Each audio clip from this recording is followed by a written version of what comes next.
Урматтуу туугандар, шайлоого байланыштуу аймактарга чыгып кеткен элем. Келип интернетте атсам, мага Сомо боюнча кайрылгандар аябай көп болуп кетиптир. Ал тапта Сомо компаниясы мен үстүмөн милицияга да арыз жазган экен.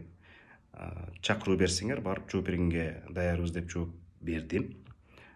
Биз керек болсо бул Сомонун үстүнөн сотко кайрылып, аларды жеңээрибизге ишенимим зор. Анткени бул компания, ачык айтам, карапайым калктын канын соруп, акыркы акчаларын алып, аны чет өлкөгө жөнөтүп турган компания. Сомонун учредительдери латвиялык 2 компания, анын артында латвиялык мультимиллионер турат. Тилекке каршы бийлик мына ушундай чет элдик шылуундарга жол ачып берип, элдин акыркы акчасын тоноп кетишине мүмкүнчүлүк түзүп берүүдө. Госфиннадзор биздин иликтөө чыккандан кийин аз да болсо көңүл бурмуш болуп, буларга каршы чара көрүп аткан экен, бирок аны кийинкири жарыялаган эмес. Ошон үчүн мен Госфиннадзорду чала жан бир шалдыраган мамлекеттик мекеме деп эсептейм. Булар өзүнүн сайтына 29 октябрда эле маалымат жөнөтүптүр, жазыптыр. Алардын сайтын бирок карапайым адамдар эмес, журналисттер ачып окубайт. Ошентсе дагы ошол сайттан карап көрсөм, Сомонун кеминде 5 эрежени бузганын аныкташыптыр. Ал жерде Сомо компаниясы жанагы берген насыяларынын үстөгүн эрежеге шайкеш келтириши керек деп жазылып турат.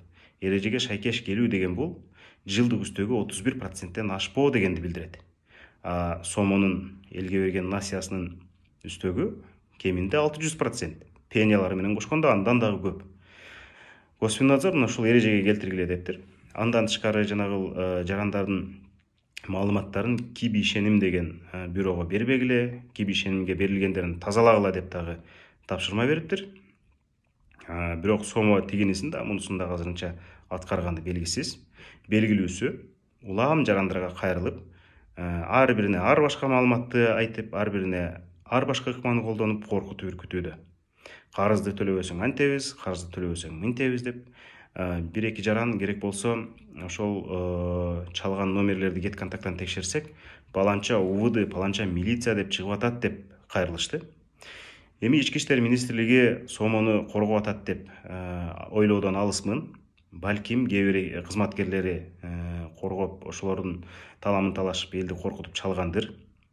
Аларды тыйышы керек Ички иштер министрлиги. Эгер коргоп аткан болсо, мыйзамсыз иштеген чет элдик компанияны, анда Ички иштер министрлиги мындай абдан уят болот, жумшак айтканда. Анан бул Сомо деген компания Госфиннадзордун жанагы предписаниялерин аткарышы керек. Биздин элди кыйынчылыкка салууганды жана коркутуп үркүтүп, маалыматтык террорду жүргүзгөндү токтотушу керек. Ошол эле учурда Госфиннадзор дагы булардын ишмердигин мындайча чектедик, тигиндей чектедик, булар мынтип иштеши керек деп маалыматты кеңири бериши керек. Колуңарда КТР, ЛТР, башка маалымат каражаттары турбайбы? Эмне үчүн элге кабарлабайсыңар? Эмне үчүн эл карайлап, кайдан маалымат алабыз, акчабызды төлөйбүзбү, төлөбөйбүзбү, кайсы эреже менен төлөйбүз деп кайсакташ керек экен. Маалыматтын жоктугунан, айланын жоктугунан биз түрдүү чараларга барабыз деп талкалайбыз, өрттөйбүз деген агрессияга алдыргандар да бар, ачууга алдыргандар да бар. Алар көпкөндөн ошенткен жок. Булар эгер бир мыйзамсыз ишмердикке бара турган болсо, ушул Сомо жана Сомонун ишмердигин тескеген орган айыптуу болот. Анан мындан тышкары башка акчаматты иликтедик. Алардын жылдык үстөгү 700%ке чейин чыгат экен. Андан башка дагы шылуундар көп экен. АБН, такси кредит, башка дегендей жана WhatsApp кредит дейби, Ringo Trade дейт. Иши кылып, мындай шылуундар акыркы жылдары аябай көбөйүп кеткен. Булардын ишмердигин чектеш керек. Журналисттик иликтөө жүргүзсөң, чачыңа каргыдай, аябай көп убактың кеткидей. Мен булардын ишмердигин парламент чектеши керек деп эсептейм. Бирок азыр депутаттардын бири дагы оозуна талкан сугуну алгансып, бул Сомо жана башка шылуундардын ишмердиги тууралуу ооз ачкан жок. Же эмне аларга карапайым адамдардын тагдыры баары бирби? Эгерде мен парламентке өтүп калсам, мына ошого окшогон шылуундардын үстүнөн көзөмөлдү катуу жүргүзүүнү талап кылам.